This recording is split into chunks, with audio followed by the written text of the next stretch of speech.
ప్రపంచ ఐవీఎఫ్ దినోత్సవాన్ని పురస్కరించుకొని తెలంగాణలో ప్రముఖ ఫెర్టిలిటీ కేర్ నెట్వర్క్ పేరుగాంచిన ఫెర్టీ9 కు ఈ ఏడాది అంతర్జాతీయ స్థాయిలో విశిష్ట గుర్తింపు లభించింది.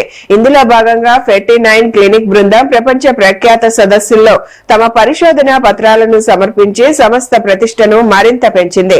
ఫెర్టీ9 తెలంగాణ, ఆంధ్రప్రదేశ్ రాష్ట్రాల్లో 11 ఫెర్టిలిటీ కేంద్రాల ద్వారా సేవలు అందిస్తోంది.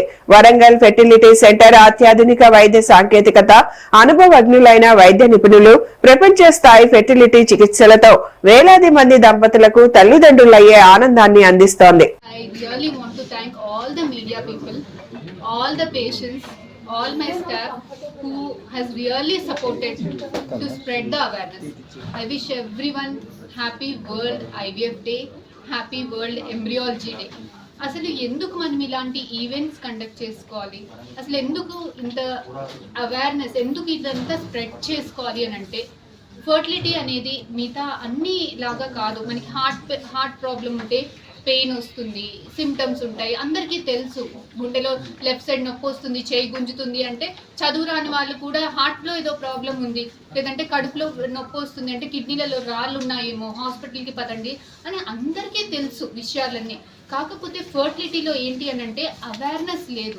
ఫర్టిలిటీలో ఫస్ట్ ఆఫ్ ఆల్ సిమ్టమ్స్ ఉండవు, ఏదో నొప్పి గిప్పి ఏమీ ఉండదు.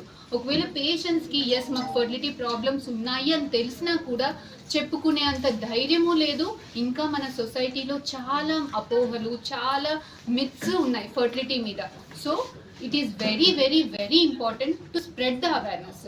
ఫర్టిలిటీ అనేది మిగతా అన్ని అవయవాల్లో లాగా ఎగ్కి, స్పర్మ్కి కూడా అందరికీ కూడా చిన్న చిన్న ప్రాబ్లమ్స్ ఉంటాయి.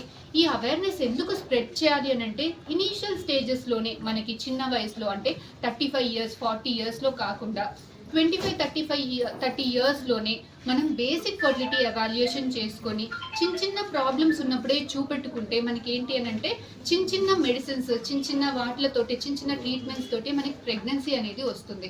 అలా కాకుండా మా అత్తకి లేట్గా పుట్టినారు, మా ఆడపడుచుకి లేట్గా పుట్టినారు, మా వంశంలో లేట్, పెళ్ళై ఇన్ని రోజులే కదా, అంత పెద్ద ట్రీట్మెంట్స్ ఎందుకు, ఏం ప్రాబ్లం లేదు, భార్య భర్త బాగానే కలిసి ఉంటున్నాం కదా, మనకి ఏం ప్రాబ్లం లేదు, ఇలాంటి అపోహలన్నిటిలో కూడా ఐవీఎఫ్ అంటే ఇన్ని ఇంజెక్షన్స్ ఉంటాయి, సైడ్ ఎఫెక్ట్స్ ఉంటాయేమో, బేబీస్ ఆర్టిఫిషియల్ బేబీస్ ఏమో, మన ఎగ్ మన స్పర్మ్ కాదేమో, ఇలాంటి అపోహలన్నిటి వల్ల ఫర్టిలిటీ సెంటర్కి రావడానికి చాలా డిలే చేస్తున్నారు. ఎప్పుడు వస్తున్నారు? 35 years 40 years, ఇంకా వాళ్ళకి అనిపిస్తుంది ఇప్పుడు కాకపోతే ఇక కాదు ప్రెగ్నెన్సీ అన్న టైంలో వచ్చేసరికి మనకి ఆడవాళ్ళల్లో ఏంటి అని అంటే ఏజ్తో పాటు ఎగ్ నెంబరు తక్కువైపోతుంది, క్వాలిటీ కూడా తక్కువైపోతుంది. ఆఫ్టర్ 35 years ఎగ్స్లో జెనెటిక్ అబ్నార్మాలిటీస్ కూడా ఉంటాయి. అలాగే మగవాళ్ళల్లో కూడా ఏజ్తో పాటు క్వాలిటీ డిక్లైన్ అవుతుంది.